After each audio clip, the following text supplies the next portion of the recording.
You know, I wasn't planning on ever making a Pokemon video because I don't like to be negative too much in these videos, and I don't think I have much positive things to say about modern Pokemon games. But my next video is taking way too long to come out, so I decided in the meantime, I want to talk about the newly announced Pokemon titles of Pokemon Wuthering Heights, Winds and Waves. But the reason I want to talk about it this time around is because I feel like there's actually a substantial enough looking improvement to warrant some praise, but I'm also not exactly going to congratulate them for finally getting to the point they should have been at 4 or 5 releases ago, and that's being generous. The first thing to bring up obviously is the big graphical improvement. Of course, with this being the first Pokemon game exclusive to the Switch 2, and it's like, I'm fine with what's been shown so far. I'm not blown away, but it's passable, but this clearly isn't pushing the Switch 2's hardware to its fullest potential or anything. Probably the biggest thing holding this all together is that the water looks quite good in most shots. It looks like real water that moves and has reflections, I hope.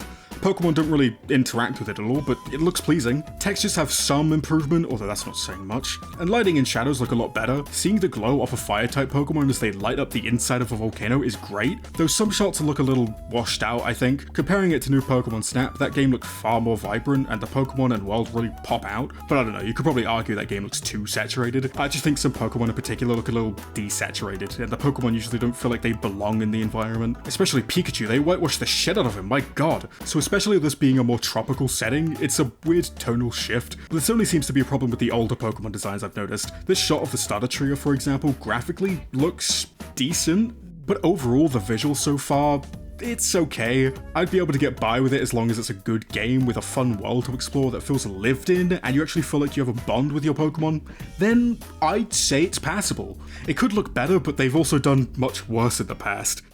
But unfortunately, I feel like the graphics have become such a contentious point that sometimes it seems like that's the only problem with the games, which is far from the truth. And while there isn't enough shown to speculate on gameplay, given Pokemon Company's track record, I'm gonna hold my breath. The first thing I want to mention is the starter Pokemon. This is probably going to be unpopular, but I really haven't liked any of the starters since Gen 7, and even then I only actually liked Rowlet. There are some I find cute and somewhat appealing, like I don't hate all of them, but the evolutions especially are never interesting to me at all. It kind of feels like they can only do cute anymore. I did like Quaxly, but even then he got the worst evolution of any starter Pokemon ever, so this game is no different. If I had to pick a favourite, I'd have to say Brout. He looks silly and stupid, but I don't feel too strongly. The illustration of it looks pretty neat actually, I'd say, but Ponbon looks way too generic to be a starter, and Gekwa, what the fuck even is this? My first thought when I saw this initially, genuinely, was that they looked more like Power World creatures.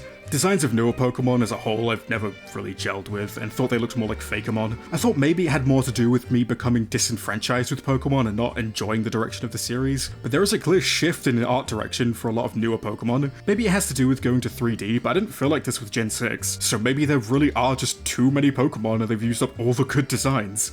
In all seriousness though, I'm no expert when it comes to character design, so I can't fully explain it, but if I had to describe what I don't like about modern Pokemon designs, they often feel like such an abstract mishmash of ideas hastily thrown together. They aren't striking, and they don't evoke any feeling in me whatsoever. I can probably count on one hand the amount of designs in both Gen 8 and Gen 9 combined that I can say I would have liked, and would even consider using.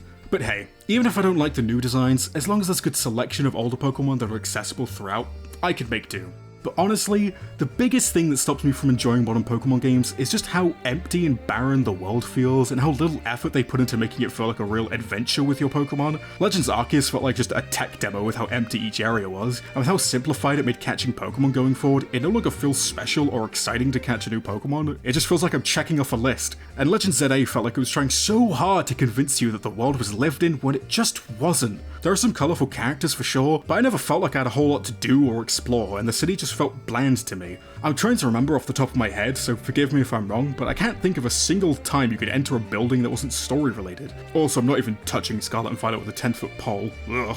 But this is such an important thing to get right when such a big part of the games is how humans and Pokemon live in harmony, and the bond between people and Pokemon, which I'm not even convinced humans and Pokemon live here, period. But speaking of that, another aspect that I find lacking in a lot of modern Pokemon games that take me out of it is actually feeling like you have a bond with your Pokemon. Whenever I play anything Gen 8 onwards, I never feel a connection with my team because they just feel so interchangeable. And there are a lot of factors that go into this. I'm not sure how controversial of a point this is, but part of it is due to how handholdy the games feel. For example, with EXP Share All being standard, and you can't even turn it off, because not only does it remove any sort of difficulty with how effortless you level up, it rewards using the same 2 or 3 Pokemon to mow down trainers. No!